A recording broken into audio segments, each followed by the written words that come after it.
Welcome to the Unapologetic with Janine McKinnon podcast, helping you step more fully into your feminine, unapologetic authenticity. I'm your host, Janine McKinnon, confidence and sexual empowerment coach, who went from the trenches of 2 kids under 2 years old, feeling exhausted, overwhelmed, disconnected, and resentful, to creating a life I'm obsessed with, full of passion, presence, pleasure, and playfulness.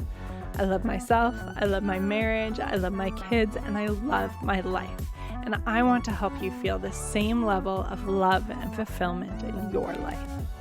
Here you can find inspiration and tools taken from my one-on-one coaching sessions and group experiences to support you in your journey. We'll cover things like societal conditioning, inner child healing, women's empowerment, and tantric and Taoist principles to inspire you to live a life you love while embodying your feminine, unapologetic authenticity, and in doing so, creating a ripple effect throughout your life, your family, and everyone you interact with. Thank you so much for being here. I'm so grateful we're able to connect in this way, and I can't wait to dig into the contents of this episode with you. Without further ado, let's get into it. Hello and happy Tuesday. I don't know about you, but I've been really loving this energy as we shift into fall in this last week of September. It was the fall equinox just a couple of days ago at the time of this recording, and I've been feeling a lot of different things coming to the surface and ready to fall away.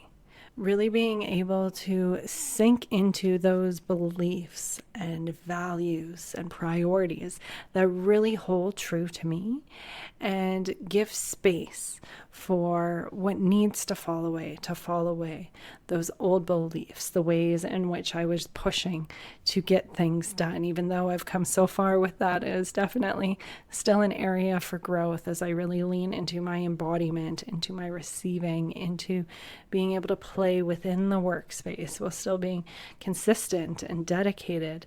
But there really is for me this shift between that masculine doing and that feminine flow. And when you're in your feminine flow, you still have that inner masculine able to provide some containment, to provide that consistency, that dedication. And it has this other flavor to it that really gives space for that creativity to truly flow, to allow yourself to receive. And so that's something I've really been playing with in different ways as I really immerse myself within my mom hat, my homeschooling mom hat, and have so much fun kicking off this new season in terms of that, as we're now back from our road trip. So it's been full force, getting back into the swing of things, and it's been really fun at doing that with my kids, and also really getting clear on my goals and plans for this business and the different offers I want to create to really best serve you, to be able to serve you with the different issues that have been coming up, and to be able to serve you in a way that true magic can happen, to serve you in a way that is accessible, given everything that's going on right now and all the offers from all the places and all of the economy and all of the things, all of that. And so just feeling into what feels good, what flows with that. And with all of that in mind, and of course many others, I have decided to switch up the layout of the episodes. We launched season 3 in August, and it has been so much fun bringing this content forward to you, both the Tuesday transmissions and the unapologetic stories.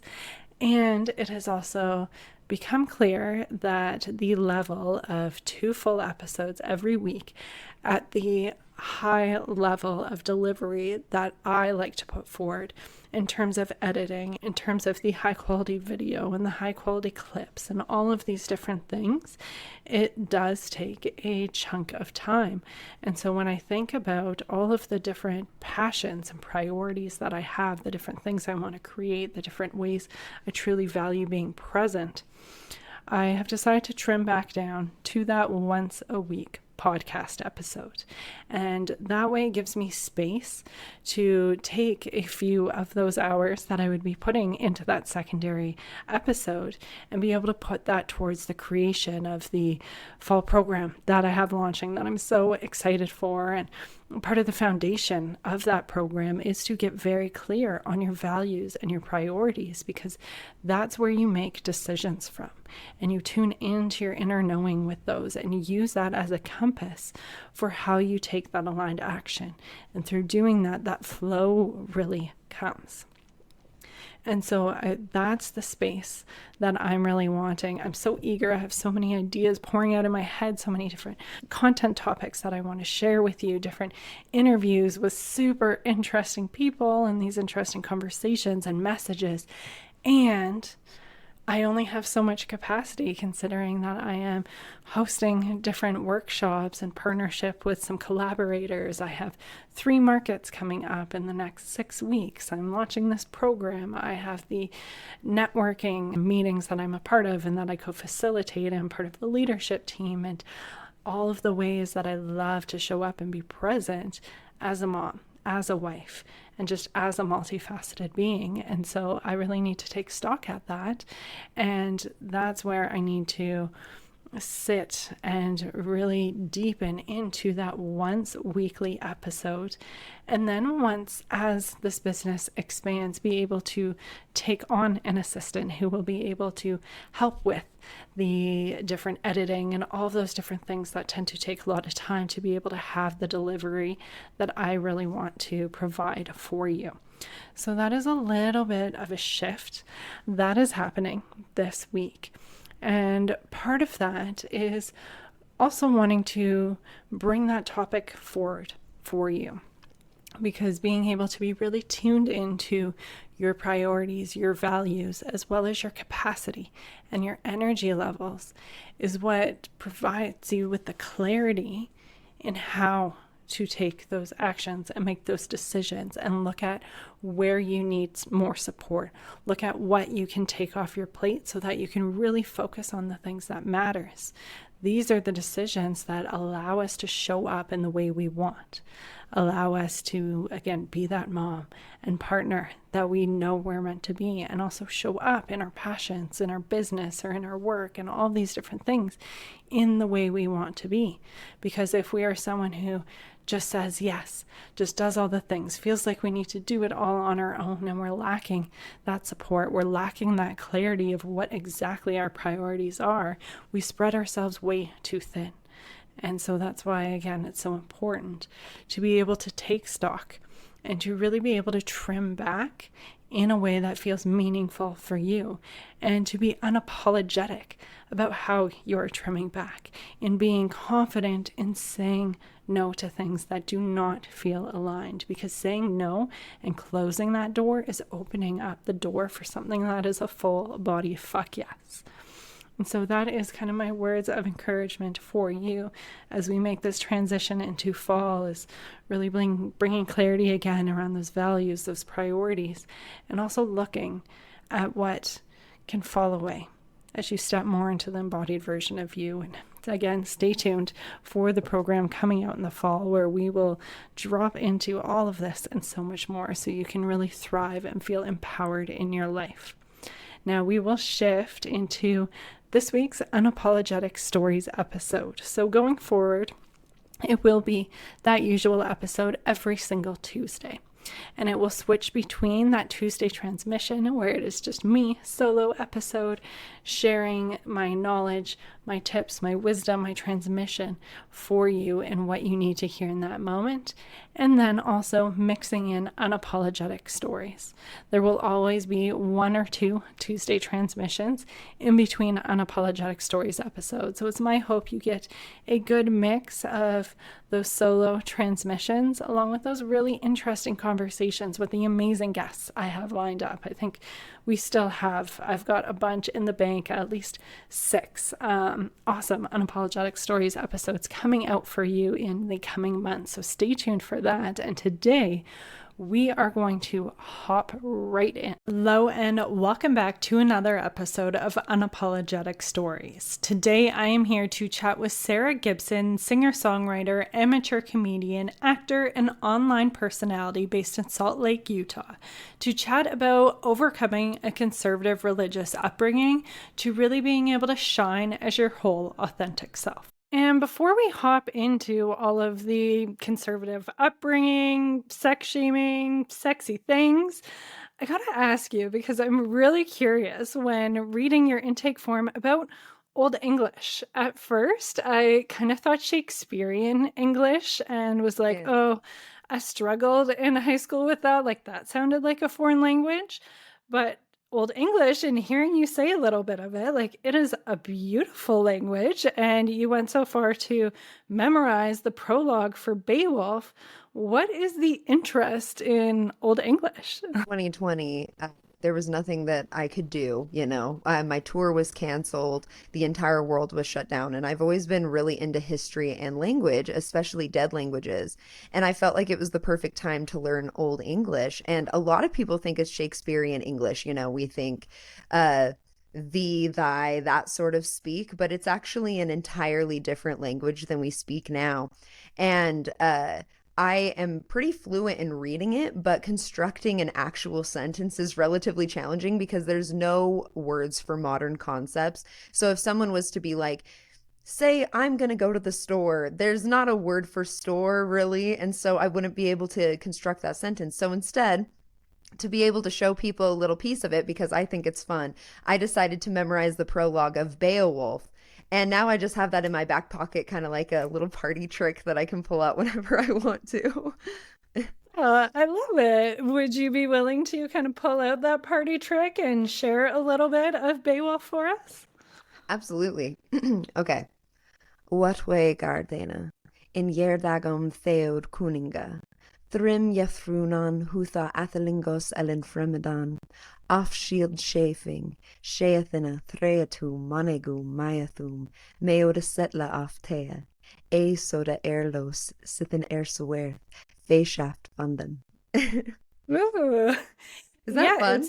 It's so fun and definitely different than Shakespearean English, like I was thinking, and it's quite beautiful and reminds me of Lord of the Rings, Elvish or Elven language. Oh, it completely sounds like that. Some of my first videos that did really well on TikTok were me speaking Old English and especially the Beowulf prologue.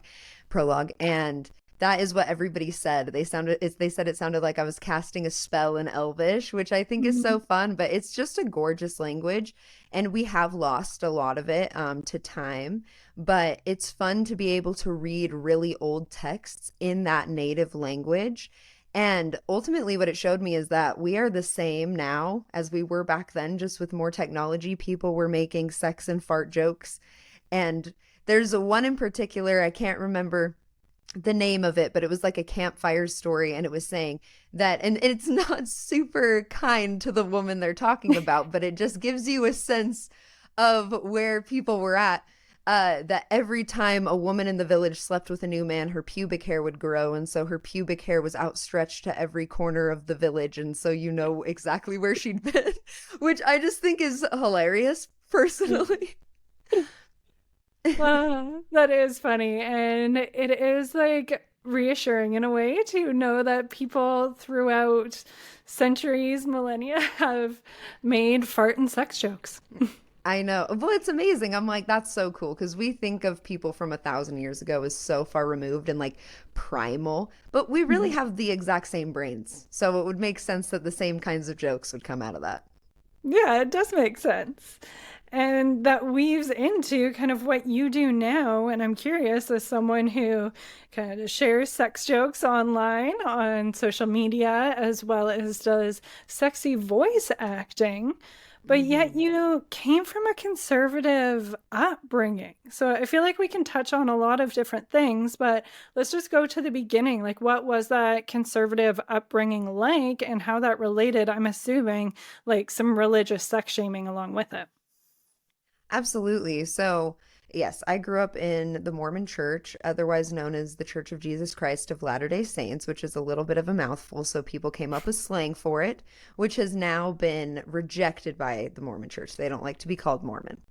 But I grew up in that church, and it is similar to Christianity, just regular Christianity in a lot of ways.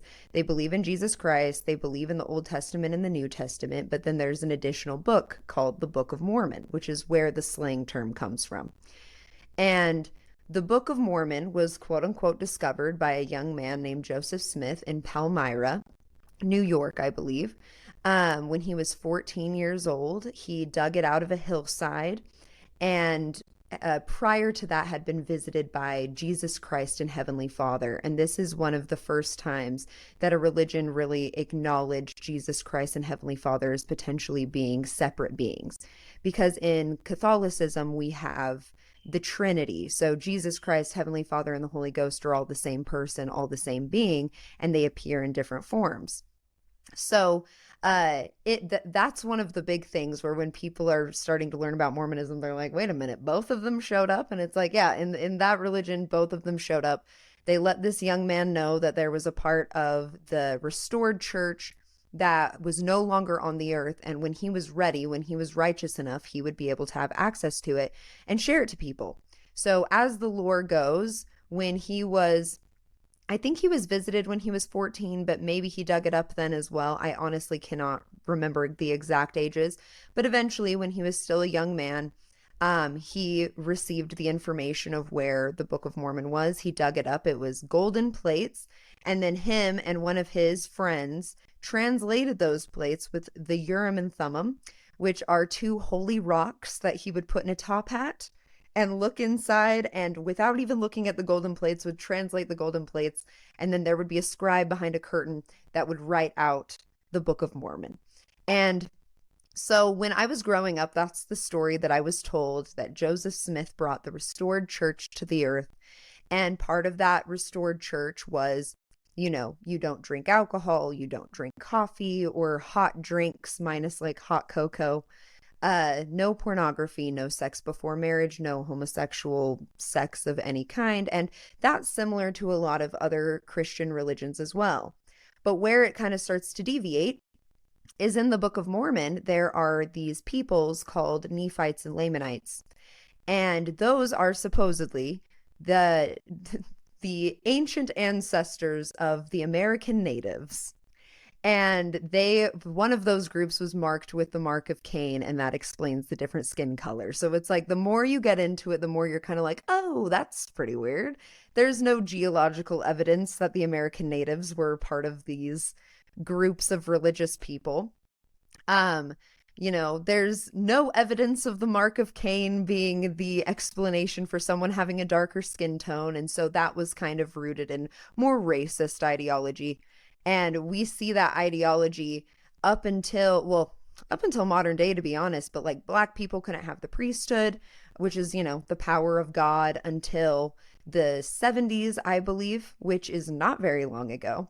Mormons also believe in wearing these holy garments, which are pretty much just special underwear under your clothing that have certain markings around your private parts. And they are like longer sleeve, and they go down to your knee. And it's supposed to be like, you do not wear clothing that would expose your garments because they are holy. And so that was a symbol of your modesty. And so you're going to be wearing things that cover that. And growing up, that is obviously very conservative. Even a lot of Catholics are not, covering their shoulders, not drinking. I mean, Catholics drink alcohol, they drink coffee, and a lot of other sects of Christianity do as well. So when I was growing up in this and I'm learning about other sects of Christianity, I'm like, why is it so hardcore? Why does God care about this? Like, if you look at the 10 Commandments, none of this is in the 10 Commandments. Like, what changed, And as a very young girl, it was challenging because a lot of the restrictions are placed on women.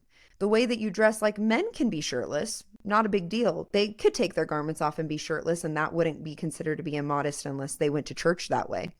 But I couldn't show my shoulders. I couldn't date until I was 16. You're not, yeah, supposed to be dating or kissing until you're 16 or anything like that. And they are much harsher with it with girls.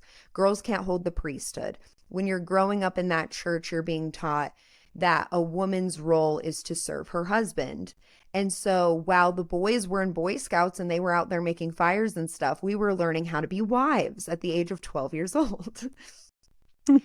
No, super, super heavy. And when you're born into something like that, you don't really question it at first. It's like, okay, this is just the reality that I exist in, and you accept it. But as your mind starts to develop and you start to, get critical thinking, that's when you start to question it. And I would be like, what is so different between men and women that our entire life purpose is different? Like, yes, women can have children. I have a uterus, you don't. We're typically physically smaller and less strong. But does that mean that intellectually we're that different, that we should have these completely different purposes where I have to be subservient? And that started to spur on two things. One, a little bit of rebellion, and two, a lot of self-loathing. And what didn't help that situation is that when I was 11, 12, 13, I realized that I was probably bisexual. And I had felt those feelings since I was 6 years old, but I didn't know what that was. I didn't know what gay was or bisexual was. I knew I should marry a man, but I didn't think these other things I was experiencing were necessarily wrong or bad or something to even pay much attention to. It just was what it was. But when I was 12 years old, I was in sacrament meeting, which is kind of like, it's where the whole congregation is together and the bishop talks and other people give talks and stuff, or like a sermon. And either the bishop or one of the higher up guys in our particular ward, which is what the congregation is called, a ward, he gave a talk and said that homosexual sin and sex outside of marriage are the same severity as murder in the eyes of God. Wow. Yeah. And at that point, I mean, I was 12, but I had, experimented a little with my friends, just like playing house, whatever. We'd kissed each other and stuff. And I was thinking, oh my God, if I have done these sorts of things and that's homosexual sin, I am now the same level as a murderer. And I just remember this feeling just dropping into my stomach. And from that point forward, I started spiraling. So I didn't necessarily stop experimenting with my friends because I was really young and your hormones are crazy and you don't have a ton of self-control at that point in time. But it's like we would fool around when I was like 13, and then I would go home and I would want to die and I would pray and pray and pray and pray. So finally, when I was 14, I decided no more of this, no more gay shit, no more of any of these like sexual sins. And I cut off one of my friends who I felt like was a bad influence on me, when really she was my truest best friend of all of my childhood. So kind of sad in hindsight. But I cut her off and I went balls to the wall in Mormonism. I was the best Mormon ever for about 2 years. I was doing all the things. There's something called strength to the youth, which is just these set of rules that the youth are supposed to do, and like these different activities you're supposed to do to like develop into the best Mormon adult. And I was always going to young women's. I was giving talks in church, and it actually kind of makes sense. People always complimented me a lot for my talks, but I'm a very performative, like I love performing, I love talking. And they would say that the Holy Ghost was flowing through me, and that's why I had this gift of the gab. And so I started to receive a lot of positive reinforcement, and I started to actually feel accepted into the community because I never really did before. I was a little strange. I might be cute now, but I am a nerd at heart, and I was very nerdy and strange back then. And so I didn't have the acceptance of my peers. My family was very poor. A lot of people in my ward were like middle class to upper middle class, and we just stuck out like a sore thumb. And so when I started to really show to this community, oh, look, I'm here and I'm able to spread this gospel and this word, it like affirmed to me that I was doing the right thing because I was getting this positive reinforcement. But still, under the surface, there was a lot going on inside of me that I was constantly battling with, like same-sex attraction, as they put it. I was battling with that. I was battling with some of the choices of my past, feeling like, will God actually forgive me for these things? When I die, like, will he care? And then I went to high school, and this was the first time that I was really exposed to a huge new group of people in a very long time. And I ended up making friends with a group of people that were mainly not Mormon, but they were incredibly kind, super accepting, and they would listen to all my stupid Mormon stuff and didn't even care. They didn't judge me. If I was like, don't use the Lord's name in vain, they'd just be like, okay. But they were never like, this girl's annoying, you know? And it was through them and their immediate acceptance of me and all of my weird quirks and stuff that I was like, these people that are not Mormon are so much better and kinder to me than the peers that I've grown up with for the most part in the Mormon church. Because there were some people that were awesome that I grew up with. But for the most part, no, they were so much kinder, better, open-minded, like empathetic than these people I was raised with. And that was the first real moment of doubt where I thought, if these people can be this awesome and not have God in their life, are they really going to go to hell? And Mormons don't necessarily have hell. They have outer darkness, which is like the worst place you can go. But there are three kingdoms. So there's the celestial kingdom, which is the top one, the terrestrial, and the telestial. And the telestial, according to the lore, is still significantly better than Earth. But that's where like pedophiles would go. Isn't that crazy? So they're still going somewhere better than Earth, but pedophiles would go there, but so would Lady Gaga. And so would just like the random, like your gay neighbor is going to the Celestial Kingdom with pedophiles and Lady Gaga, you know? And so I was thinking, I'm like, are they really going to go to the Celestial Kingdom and the rest of us are going to go to the Celestial Kingdom if we get married in the temple and all of that stuff? And I started to mull that over. And so I brought it to my mom and I thought, that's kind of strange. They're really not going to go to the celestial kingdom and they're this good of people. And she's like, well, that we can't fully know. And after they die, there's the millennia, which is 1,000 years after the world is over, where people can choose to join the church as a spirit and yada, yada. So it's like they could join then. And then I'm like, wait a minute. If we can choose to repent and join the church after we die, literally, what is the point of doing that here? If we have a second option, why wouldn't you just do whatever you want here and then repent later? That doesn't make any sense. And so over the next couple years, by the time I was nearly 17, I decided that there were too many logical fallacies in the church, and it wasn't something that I could wholeheartedly put my belief into. And so when I was 18, when I could really legally leave the situation without my parents forcing me to keep going, I publicly left the church, and I have been gone for almost exactly 10 years now.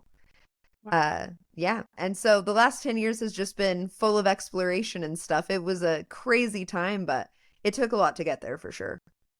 Yeah, what a crazy journey, and like how hard that must have been in those early days, especially seeing that stark difference between the way girls and boys are treated and women Mm-hmm. and men. And even to have that reminder every single day, putting on those, I think it was holy garments is what they were called, but putting that on every single day, just that reminder and seeing all of those other differences, and that your purpose is essentially to serve men, and how sinful these just innate reactions of yours are, your curiosity, your impulses, and then relating that to murderers. Like, wow, like to put those on the same plane, I can totally understand how that would just send you in a total tailspin. Yeah. And it seems very familiar in terms of the like being the best Mormon for 2 years, which wow, 2 years, like that was a good run of Good like run. trying that and sticking with it.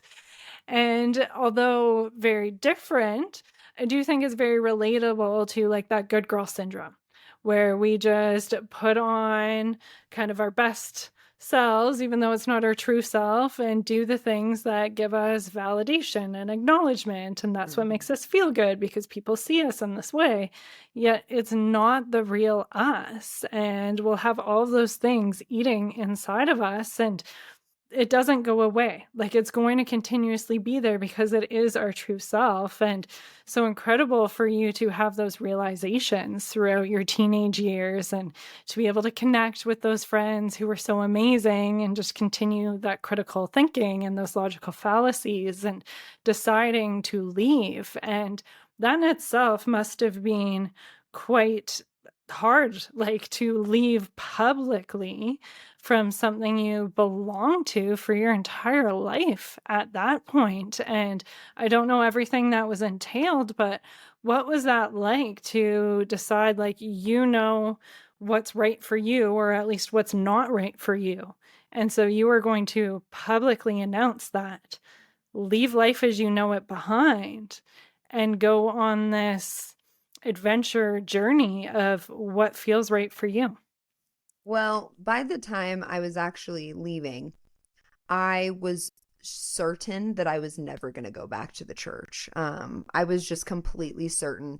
And through this process of kind of leaving, like I started to, experiment with coffee, but also, I tried alcohol and stuff and like the regular teen things. And I just felt like I'm like, look, I didn't try alcohol and immediately become the devil. Nothing insane happened. So I think I'm probably fine. So for me, it was like, I know I'm going to leave. At this point, most of my friends aren't Mormon. I'm not super Mhm. close to as many of my Mormon friends as I was before. Because even then, like some of the kids I went to school with, started to notice a shift, and they were incredibly freaking weird to me.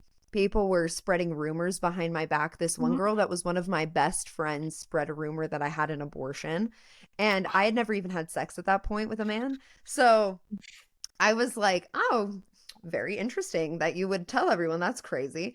So there was the rumor of the abortion. My group of friends started like gossiping about me a bunch. And every time I was seeing them, they were like guilt tripping me for not hanging out with them and for not going to church and not going to seminary, which seminary in Utah and some other states, it's a class that you go to a building connected to your school or next to your school where it's literally just church. It's just a class that's literally just church during your regular school day, which is crazy. Okay. So they were guilting me to not go to, that I wasn't going to seminary and all that stuff. So they were all kind of pushing me away. And for me, it made the decision easier. Where the problems came up was with my family. How do I communicate this to my family? They're already worried about me. They already see like something is changing. And me and my mom were constantly at odds, constantly at Mhm. odds. So, what I kind of came to was that both of my parents were converts. They were not born into the church. They made that choice for themselves. My mom, when I think she was 17, and my dad, quite a bit older as an adult. And so I felt like you got that choice. I never got that choice. Like, if the Mhm. church is true, I should have every right to find that for myself and like go out into the world and look at every possibility because you got to do that and I didn't. And why would that be fair? We were all given the blessing of free will. Jesus came down here so that we would have the right to choose for ourselves and be able to repent. And my parents were very receptive to that actually at first. They were like, oh, that actually makes perfect sense.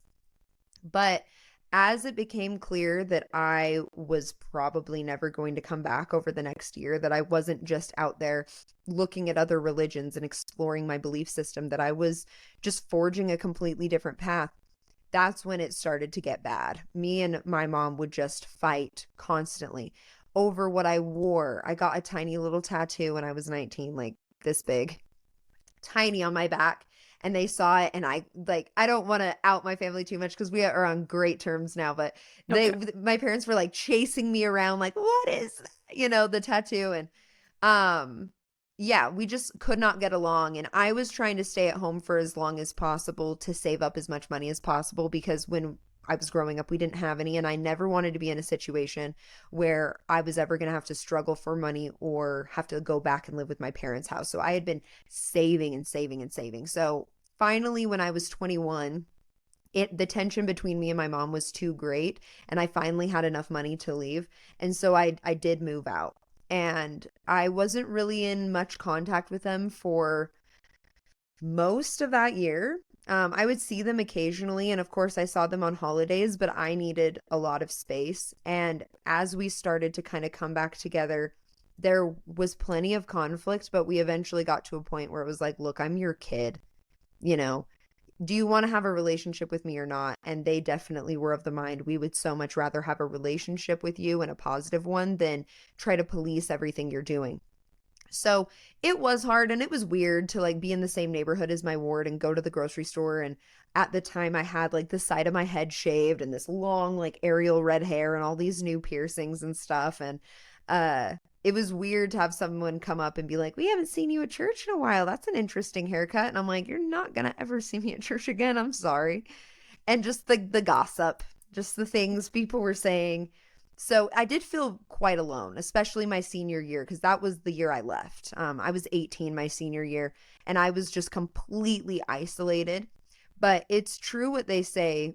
After high school, your life opens up and high school stops mattering at all.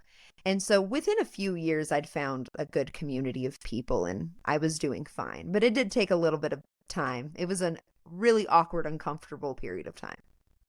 Mm. It does sound though like it was kind of a natural progression, Mm-hmm. and that having some sort of community outside the church with those friends that you did connect with, Yeah. like helped create a little bit of a safety net and having some sort of belonging when there was so much rejection and gossiping and all of that sort of thing and the tension within the family. Yes. And I can definitely relate to the gossiping and the rumors and things like that, because that is something I dealt with Really? throughout my teenage years as well, and kind of forging my own path different than others and having them spread all sorts of different rumors. And a lot of them revolved around sex. Like, Yeah. why do these rumors have to revolve around sex? But I guess that's the way that people cut down women, because we're Yeah. not supposed to be sexually empowered and embrace our sexuality. And so that's how they try and cut us down, unfortunately. I'm curious with like all of this rejection in different ways and being that black sheep and all of the different gossiping.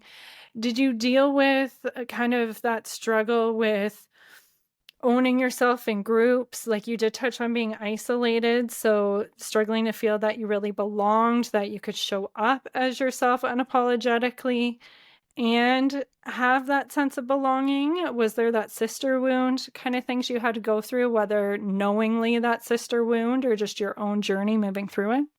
Yeah, for sure. Mainly in high school. So it was like Mhm.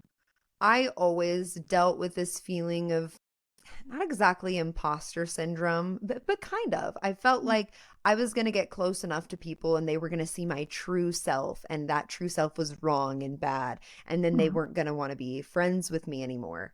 And so in elementary school, because I was homeschooled for a time, Mhm. went back into public school in fifth grade and very clearly was just so not like other children, in the sense that I spent most of my time with adults. I was into more adult topics and interests and that sort of thing. And I was also very into Barbies. So it's not like I was this little adult. Like, I was obsessed with Barbies and playing pretend, but I was also really into history and language and math and that sort of thing.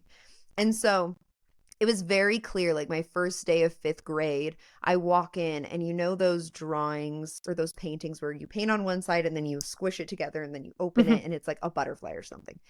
So the kids had all made those, and then with the shape that was created, drawn faces. And so I was looking at this big wall, literally my first day of fifth grade, and there was one that I found particularly interesting.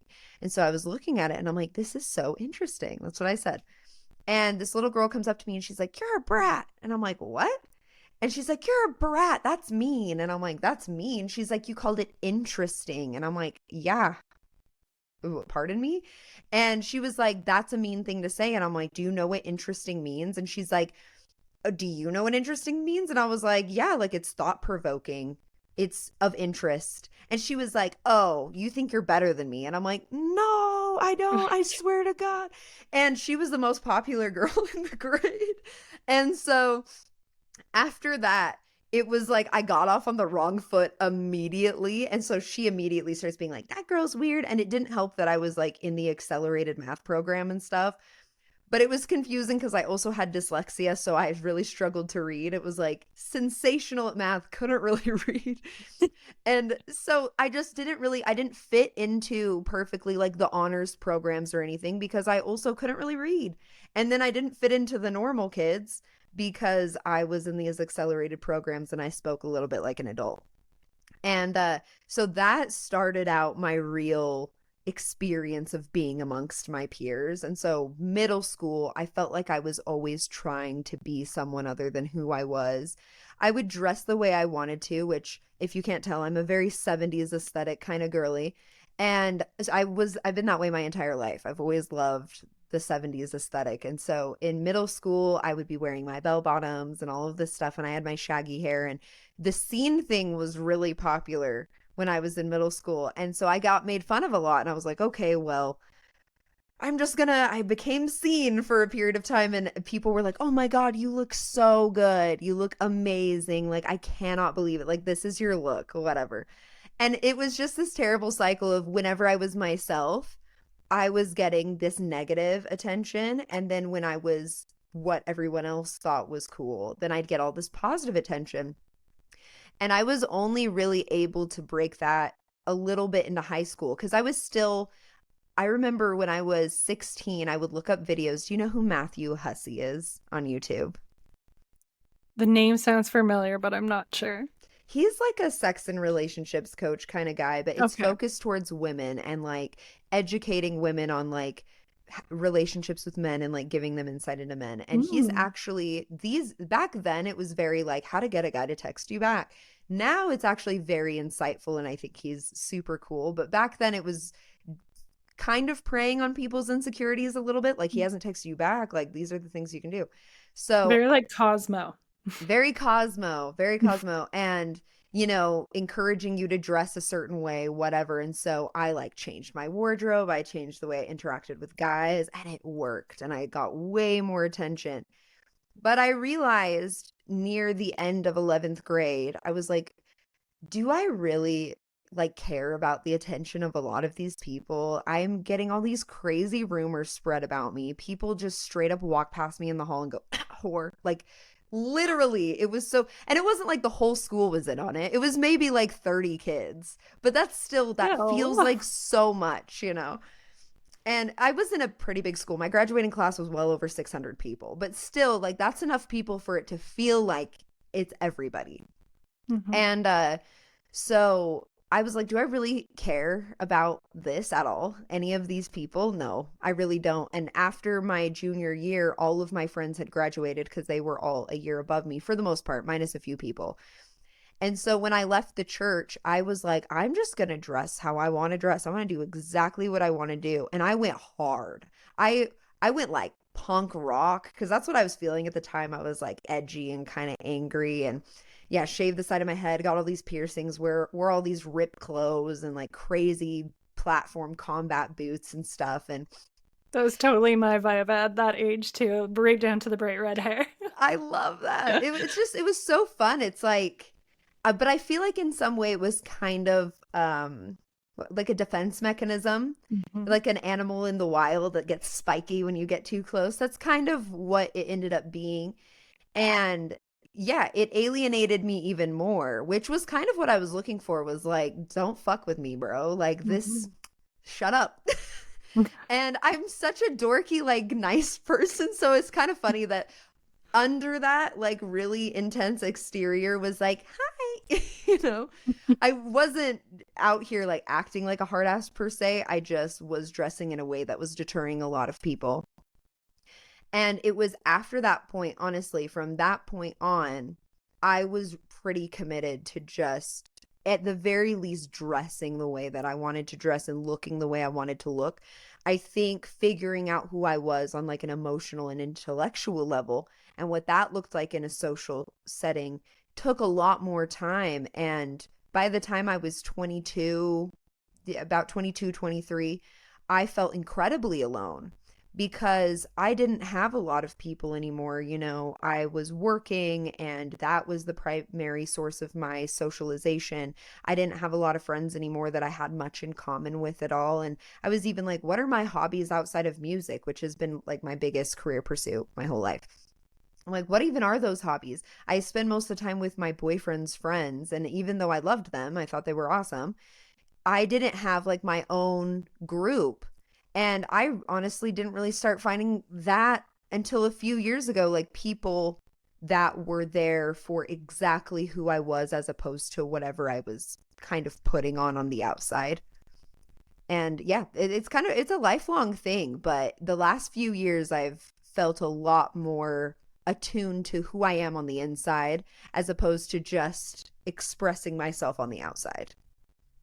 The outside like is a really important piece, and that's how we can express ourselves and be creative, and we can kind of put up a certain persona, some blocks or invitations in different ways. Mm-hmm. But the inside work, like it is a little bit longer of a journey because I think it takes more intention in Mm-hmm. different ways, and it's just a little bit slower to unfold. Totally. And I think a big part of our journey in embracing our real authentic selves, we all tend to get to a point where we look around with our like friends or the people that we're surrounded with, and we can have really good relationships, great memories with many of these people. And we kind of sit back and look and like, do we really have that many common interests outside of our circumstances or history together? Like, how much can we really relate? How much can we really uplift each other in moving in a certain direction? Yeah. And that is quite a process in itself. And letting go of things if we need to let go of things. And then again, being intentional. As an adult, we're not just in school surrounded by all these people we can connect and make friends with. It takes a little bit more work to surround ourselves with people that we truly connect with on that authentic level and can support us and really fuel our energy instead of leaking that energy.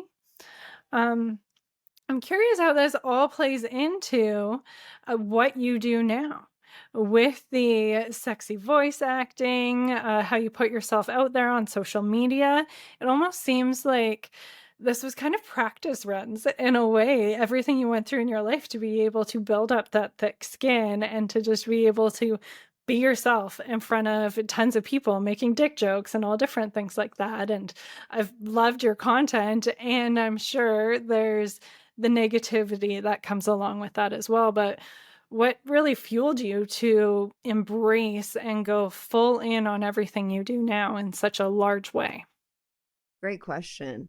Well, before I've been in a relationship for almost 4 years, but prior to that one, the one before, we were very young and we were just trying to figure out ourselves in our life throughout that relationship. And within it, I started to realize, because I've always been a musician, and that's something that pretty much everyone has supported. And if you hear a bird in the background, my apologies. He loves to try to be the center of attention. But I thought it was my dog making noises. no, it's just my bird.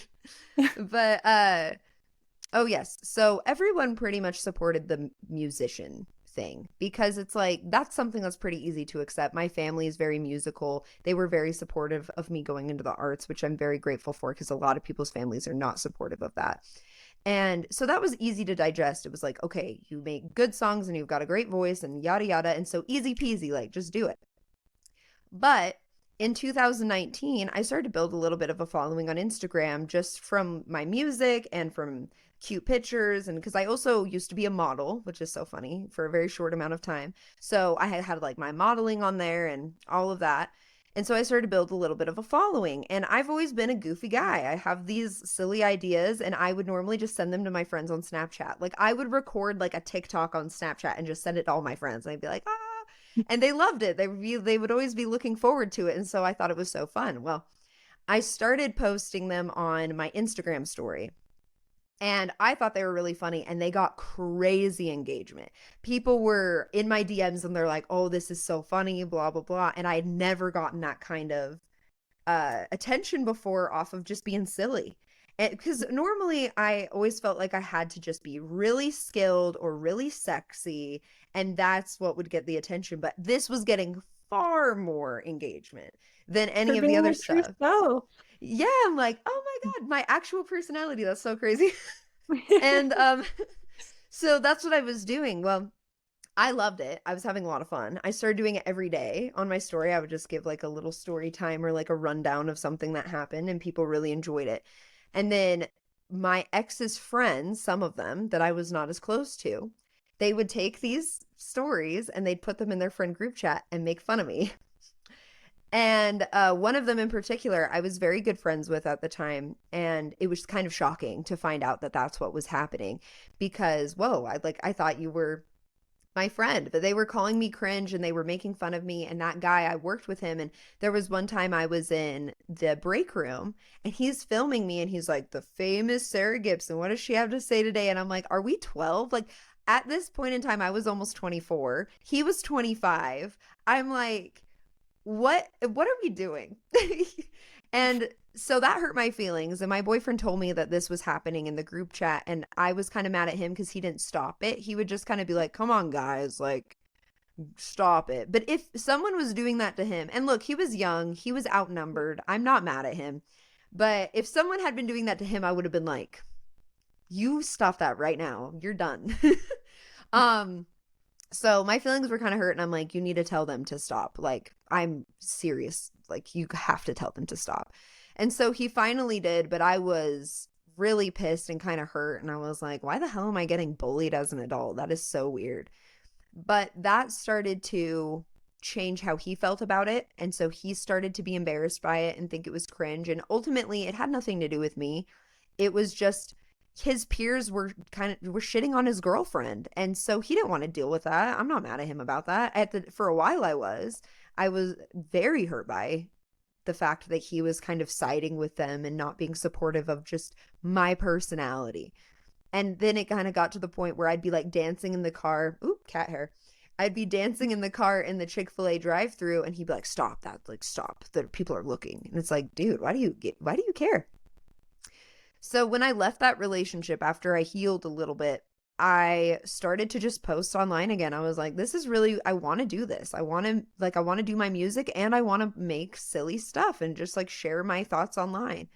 And so I started to do that and it started to do very well. And I was making really dumb stuff like an accent challenge in the voice of the lead singer of Blink 182. Just Love the it. silliest stuff. And people loved it and I loved making it.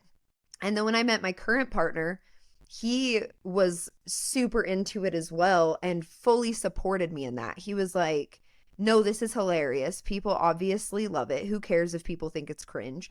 Everything is cringe a little bit, you know? And he was full steam ahead behind me. And honestly, even though I was already skewing into this feeling of, I'm just going to do whatever the hell I want, I enjoy doing this, his additional support helped me a lot to be like, okay, I can do this and still have the support of other people. And it helped elevate it. Like he'd pitch ideas. I'd tell him an idea and then he would add on to the idea and it would make it even better. And so having that kind of support and having my family be like, okay, this is pretty funny, and my friends being supportive of it, because as much as we like to think, I don't need anyone to validate me, we do a little bit. Like it feels We're good human. to have your community and your friends. We're human. It feels good to have your community and your friends be like, I support this. This is fun. I'm enjoying what you're making. It just makes you feel like you're doing something good. And then what's even better is when they're validating something that is authentic to yourself, as opposed to I'm seen now and everyone being super into me being seen suddenly. So that's what happened. And during that, I just kept experimenting and I started making satirical videos in the sexy voice. The fitness gram pacer test is a multi-stage. Like I was doing stupid stuff like that. Then this audio erotica company that I work for reached out to me, Quinn, and I had never heard of audio erotica, but it seemed like something up my alley. I listened to some of the audios on the app and I was like, you know what? I think I would really enjoy this. And now I've been doing it for a year and a half. So it was just this cycle of opening myself up to these different possibilities for myself and being authentic, having people support me. And then through just acting in alignment with myself, opportunities fell into place that worked with what I was already doing. So like you said, it really has been a pretty natural process. Nothing has really been forced. I mean, I've certainly had times when I've tried to force things and then I have to recenter and be like, why am I doing this in the first place? Being self-employed is hard.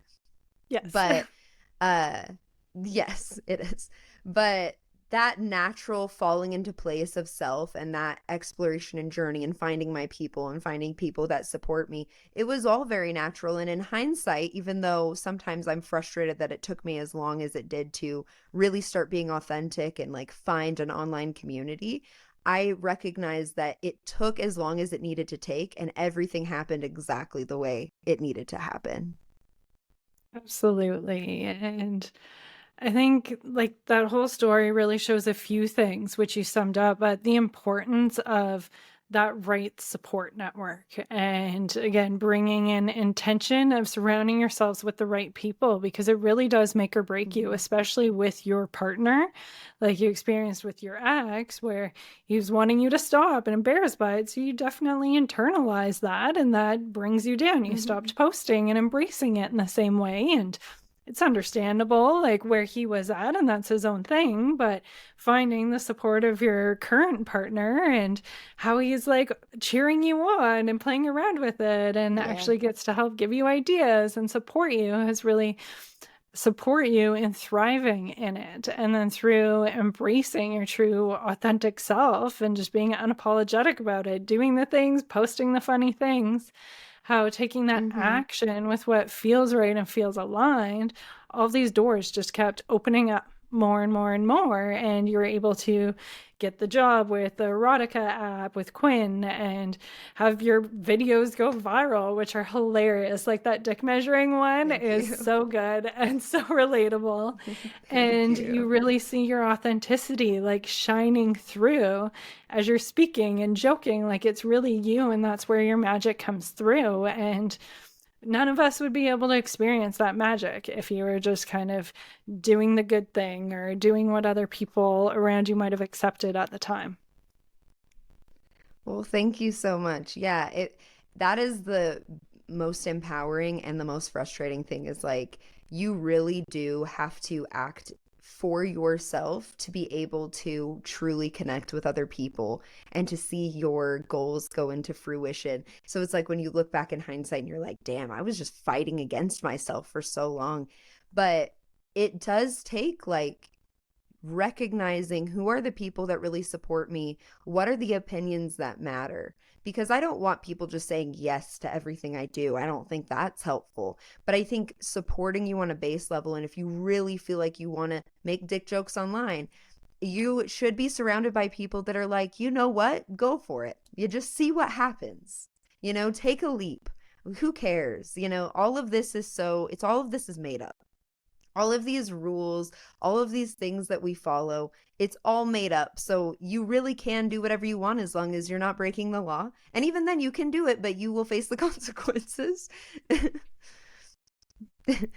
Absolutely. Like, what are all these rules and lines and all of that stuff? Like, it really is all made up. And I think when it just Yeah. comes down to really being in touch with ourselves and knowing what's right for us, like, Yeah. we'll walk the right path. And even if something might be illegal or looked at in other ways, like, if it really feels true and right, like, is it that bad? Because I believe the best in people, and chances are it's not going to feel right to like cause harm to someone else. But like, if Yeah. it's a little bit rough around the edges in one playful way or another, like, it's not that bad, is it? No, well, this coming from someone, I have a mugshot floating out there because I went and spray painted some abandoned ruins in Utah. And so I got booked. But to me, like, I look at that, I'm like, I didn't hurt anybody. That's just a fun story now, honestly. Totally. Like one of my favorite like late teenage early 20s memories was breaking into an outdoor pool and like swimming in the pool and then like running away, and it was like this whole night and it was so much fun. Thankfully I didn't get the mug shot that's floating around, but like these things are fun and adventurous and playful, and it's like we're not really hurting anyone. Not saying like we should go out and do these things all the time, but there's a No, time and yeah. a place, and just explore our curiosities and see what unfolds from that. Yes, explore your curiosities. That is so huge. And like surround yourself with people that encourage your curiosity because that's really the way that you continue to grow in life is by exploring. If you stop exploring, if you stop being curious, you stop growing. And anyone that's trying to stifle your growth, it's not the type of thing like they're jealous. It's really, I don't think it's that cut and dry, but I think it's speaking to something in them that is unfulfilled, that is, there's something they would like to be pursuing that they're not, and they see you doing that, and there's something inside of them that's like, well, I'm not doing, they can't do that. It's like an affront to that unfulfilled part of themselves. And so now I look at people like that, like the guy that was filming me in the office break room, and I go, that sucks. I'm sad that you feel that way because I'm just going to keep doing my thing. I'm going to keep trying to make stuff that makes me happy. And if you feel the need to tear me down, I'm sad for you because you could probably be doing something rad that makes you happy. And clearly you're not. People that are happy, that are doing things that make them happy, do not act like that. They do not act like that. Absolutely. Like people that are putting themselves out there, trying to make something in whatever avenue it is, like they're not cutting other people down. They know how hard it is. They No. know what the journey's like, and they want to Hmm. support people. They recognize it. And like you said, it's not so cut and dry or black and white where it's like, oh, they're jealous. Like there is nuance to it, but the bottom line Hmm. is what their judgments are has way more to do with them than it does you. And that's their own Yep. story, their own things that they're going through that are opportunities to work through, but it's not a reflection of you. And so just to keep that in mind and keep plugging away, doing what feels right for you. As we're coming up to time, I'm wondering if you have any kind of final thoughts. There's been so many gold nuggets through this, but anything you would like to say for those on their journey of really embracing themselves unapologetically? Yeah, I think so.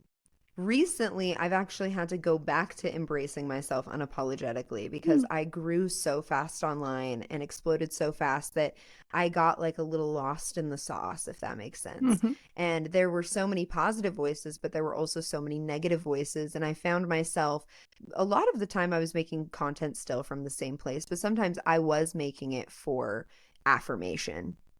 And that started to make me feel a little separated from myself. And so now I'm at a point of trying to like reground and just remind myself, hey, dude, like everything is up and down. There's positive and negative, and what's most important is doing things that bring you joy and bring other people joy. And I think it can be jarring when you feel like I found myself, I found my purpose, I know what I'm supposed to be doing and how I'm supposed to be doing it, to then be confronted again with having to grow again, with having to realign yourself again.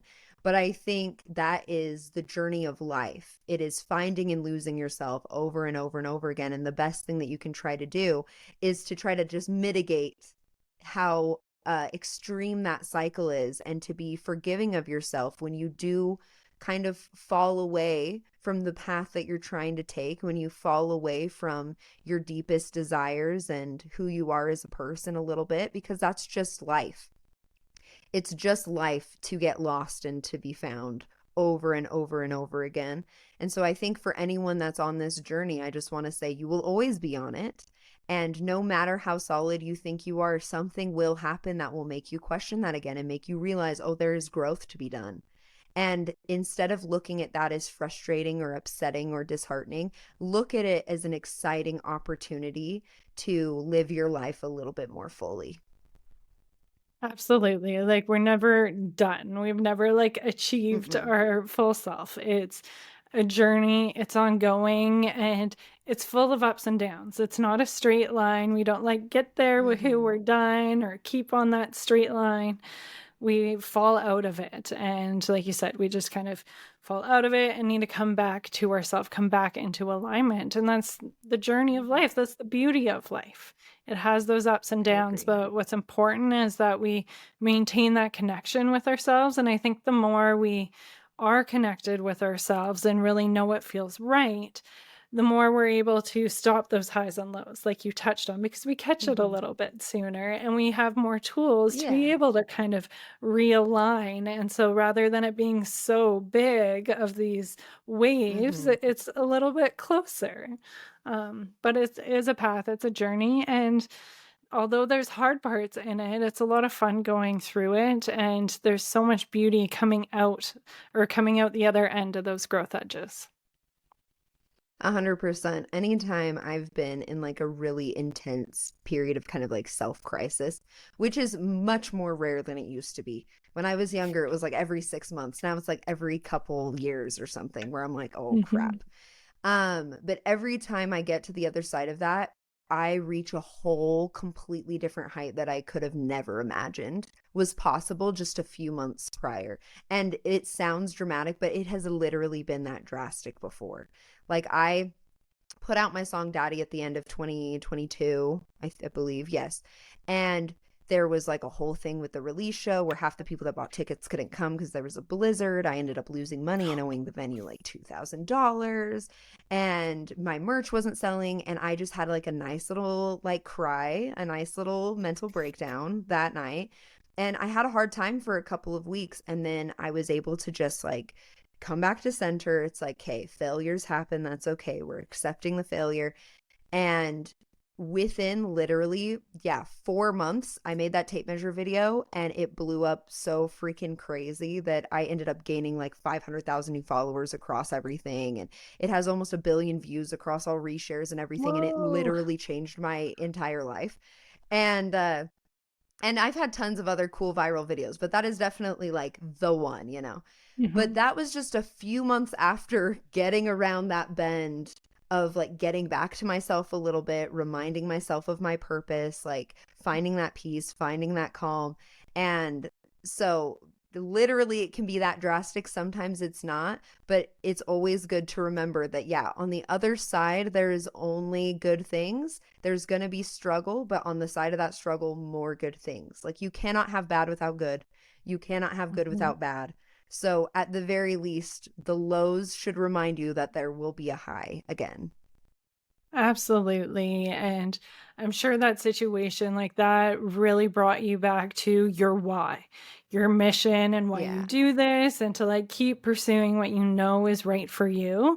And then Yeah. through like anchoring that in is where things just clicked and exploded. Mm-hmm. And I think of when it comes to really pursuing our life's purpose or our dharma, and how we can hit those different points that struggle where we can have that breakdown. It can be kind of quite dramatic or a little bit less dramatic, but Yeah. it's hard and it's that struggle and we get out to the other side. But I often think about this image that I saw of this pickaxe kind of miner guy digging for diamonds or gold or whatever it is, and he has this long tunnel and he quits like Mm-hmm. this close to what he was Yeah. aiming for at the other end. And I think that that's what all of us go through in a way. Like when we give up, Yeah. we don't know how close we are. We just got to keep doing, keep going, keep staying in alignment with what's right for us, and we will get there. Things will fall into place.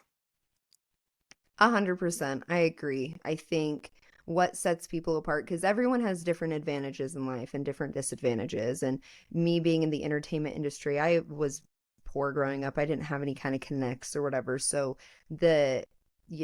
everything that I have has been with the support of a lot of people, seriously.